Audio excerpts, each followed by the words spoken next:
Olá, estudantes do 9º ano do ensino fundamental, tudo certo? Eu sou a professora Susan dos Anjos e essa é mais uma aula de cidadania e civismo. Vamos conversar hoje sobre a Constituição Federal.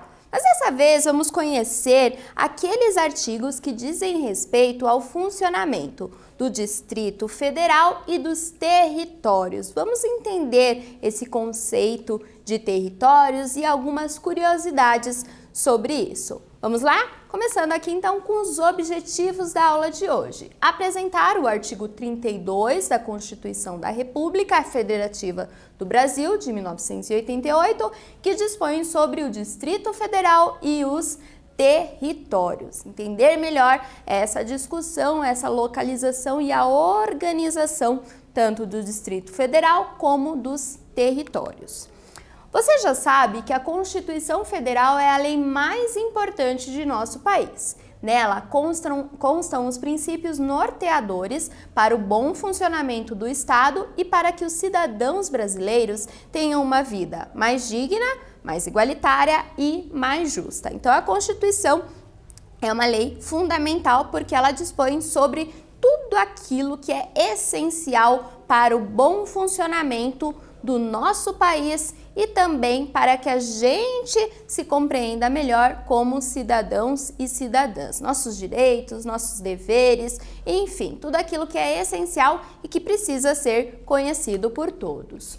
O que talvez você não saiba é que conhecer a Constituição é um ponto de partida fundamental para o exercício da cidadania ativa. É isso mesmo, tá? Aliás, você sabe o que significa cidadania? Já ouviu falar nesse conceito? Sabe a origem desse termo? Consultando o nosso dicionário, temos que a ideia de cidadania equivale à condição de quem possui direitos civis, políticos e sociais, que garante a participação na vida política. É o estado de cidadão, de quem é membro de um estado. Mais do que ser membro de um estado, é muito importante que a gente exerça os nossos direitos e cumpra os nossos deveres enquanto cidadãos, tá? Isso é o que afirma a ideia de cidadania ativa. O cidadão ativo é aquele que se envolve com as discussões políticas do seu país, com os rumos do seu país. É aquele que estabelece um compromisso em prol do bem coletivo, do bem de todos, certo? E aí, você tem exercido a sua cidadania de forma mais ativa ou você é apenas um membro do seu estado?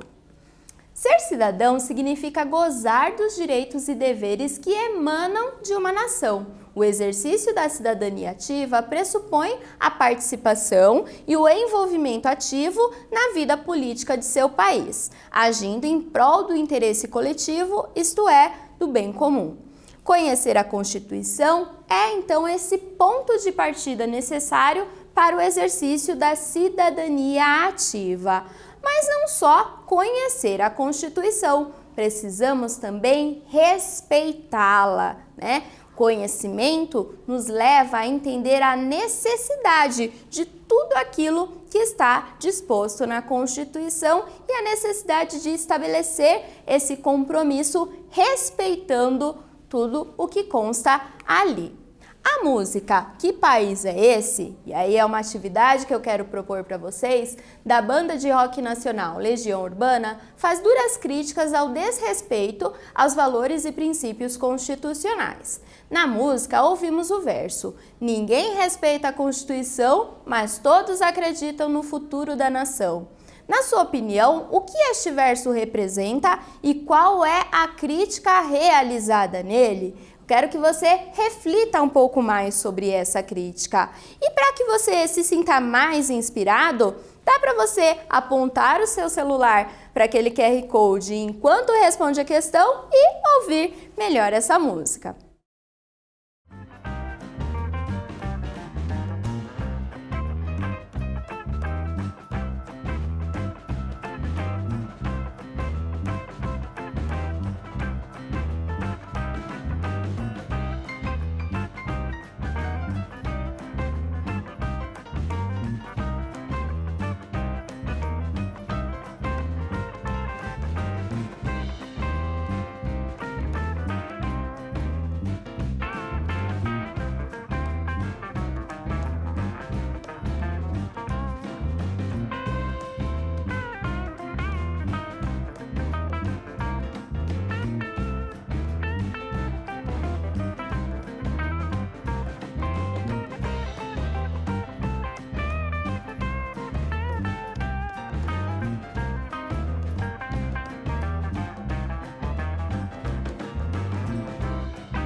E aí, ouviu a música, conseguiu pensar mais sobre a crítica realizada aí, essa ideia de que ninguém respeita a Constituição, mas todos acreditam no futuro da nação. Que país é esse, né? É o que diz lá a música. Então, por que existe essa contradição entre o que está no papel e o que a gente de fato quer, né? Enfim, você pensou sobre isso? É uma questão de ordem pessoal, mas eu vou deixar aqui uma reflexão para te inspirar na sua resposta. Conhecer e respeitar a Constituição pode ser considerado um ponto de partida para o exercício da cidadania ativa e da transformação social. A música expõe as contradições que podem acontecer entre o que está no papel e o que ocorre na prática. Cabe a cada um de nós assumir o compromisso com a nação e com o bem coletivo. Quando assumimos o nosso papel enquanto cidadãos, né, quando assumimos essa cidadania ativa, vamos pouco a pouco exercendo a Constituição na prática. Isso é o que é mais importante, tá? Por isso que a gente está estudando a Constituição, para que isso seja levado para as nossas vidas. Na Constituição, nós temos ali um trecho que trata da organização do Distrito Federal e dos territórios. Isso consta lá no título 3, da Organização do Estado, capítulo 5, do Distrito Federal e dos territórios. Nesse capítulo, nós temos 2 artigos importantes. O artigo 32 trata do Distrito Federal e o artigo 33 trata da composição dos territórios. Vamos começar com o artigo 32. O que é o Distrito Federal? O artigo 32 trata do Distrito Federal, mas você sabe o que é o Distrito Federal? Bom, o Distrito Federal é uma das 27 unidades da Federação do Brasil. Está localizado na região centro-oeste e abriga a sede do governo do país, situada em Brasília. Temos ali uma imagem representando essa sede. De acordo com o artigo 32 da Constituição, o Distrito Federal não pode ser dividido em municípios. Por isso, sua divisão se dá por regiões administrativas. Vejam ali no mapa essas regiões administrativas, tá? Então, nós temos no Distrito Federal atualmente 33 regiões administrativas. É muito interessante observar o funcionamento do Distrito Federal, porque ele mistura, ao mesmo tempo, aspectos do funcionamento dos municípios e também aspectos do funcionamento dos estados, né? Ele não pode ser dividido em municípios, mas é dividido nessas regiões administrativas. Brasília é uma delas, tá? Está localizada, se vocês repararem, aqui nesse ponto, capital de nosso país.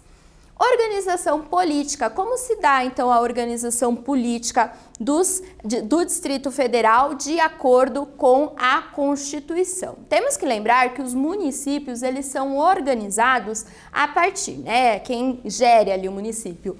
Basicamente, prefeitos e vereadores. Os prefeitos representando o prefeito representando o poder executivo, os vereadores representando o poder legislativo. Como o Distrito Federal não é um município, então não há prefeito no Distrito Federal. O que há é um governador. O governador representa o poder executivo.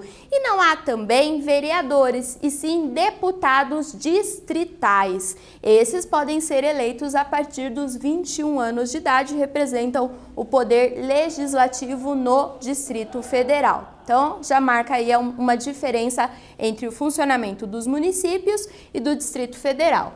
No artigo 32, parágrafo 1º, nós temos o seguinte: ao Distrito Federal são atribuídas as competências legislativas reservadas aos estados e municípios. Então, essas competências que garantem, né, que orientam o funcionamento do Distrito Federal, têm características tanto dos municípios como dos estados. Aí que é muito interessante perceber que no Distrito Federal sequer tem eleição municipal, tá? A eleição do governador, do deputado distrital, ela ocorre ao mesmo tempo que a eleição dos governadores estaduais. Bacana, né? Faça uma pesquisa sobre o atual Distrito Federal e descubra. Agora uma atividade que eu quero deixar aí para você. Quem é o seu atual governador? Governador do Distrito Federal? Qual é o nome da capital federal localizada no Distrito Federal? Uma curiosidade sobre o Distrito Federal. Eu falei uma delas aqui, você pode até usar essa ou pensar, descobrir, pesquisar alguma outra. Daqui a pouco eu retorno já com a correção.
E aí, pessoal, conseguiram pesquisar? Então, descobriram algumas informações sobre o Distrito Federal, quem é o governador, quais são as curiosidades a respeito do Distrito Federal, a capital, né, federal, o nome da capital federal localizada ali no Distrito Federal. Vamos aqui, então, para a nossa correção. O atual governador do Distrito Federal, acho que você encontrou o nome dele aí, é Ibanez Rocha, ele é do MDB, tá? O nome da capital federal localizada no Distrito Federal é Brasília, tá? Ali que está a sede do governo federal. E uma curiosidade, por não ser um município, no Distrito Federal não há eleições municipais. O que ocorre são as eleições que coincidem com as eleições estaduais. Temos o governador e os deputados distritais que são escolhidos nessas eleições, certo? E agora vamos falar um pouco sobre a composição dos territórios, o que se compreende como território de acordo com a Constituição. O que são territórios de acordo com a Constituição? Território federal é o nome, né, que se dá para uma categoria específica de divisão administrativa. De acordo com o artigo 18 da Constituição, eles integram diretamente a União sem pertencerem a qualquer estado. Podem surgir da divisão de um estado ou desmembramento dele, exigindo-se a aprovação popular através de plebiscito e lei complementar. Então, o artigo 18 já fala sobre essa composição dos territórios. Mas, mais para frente, lá no artigo 33, temos também alguns posicionamentos, aí, algumas orientações sobre o funcionamento dos territórios. É uma área, né, uma divisão administrativa aí que pertence à União, mas que não está inserida em nenhum estado específico. Atualmente no Brasil, olha que curiosidade, não há nenhum território, mas sua criação pode se dar por meio de lei complementar. Então, caso haja algum conflito, a necessidade da separação de alguma região, de alguma cidade, de um estado, isso pode se tornar um território da União. O artigo 33 da Constituição determina que a lei disporá sobre a organização administrativa e judiciária dos territórios, né? Como eles pertencem à União, então estão sujeitos àquilo que determina a lei, certo? Que tal baixar a Constituição da República Federativa do Brasil para ler e consultar sempre que necessário? Essa é uma leitura fundamental para todos os cidadãos brasileiros e é muito fácil. Basta você apontar o seu celular para aquele QR Code e você pode baixar na íntegra o texto da Constituição e consultar, né, e ler aqueles artigos que dizem respeito aos seus interesses, aquilo que você acha mais importante conhecer sobre o funcionamento da sua nação. Certo? Vamos agora então para a revisão da nossa aula de hoje. Hoje entendemos que o exercício da cidadania ativa começa no conhecimento e no respeito à Constituição de nosso país e envolvimento nos assuntos públicos. A Constituição regula a organização distrital e de territórios, já que estes são regidos por regras específicas diferentes das de estados ou de municípios. E tivemos a oportunidade de conhecer um pouco mais sobre o funcionamento tanto do Distrito Federal como dos territórios. Espero que vocês tenham gostado da nossa aula de hoje. Temos aqui algumas referências. Eu fico por aqui e a gente se vê numa próxima. Tchau, tchau!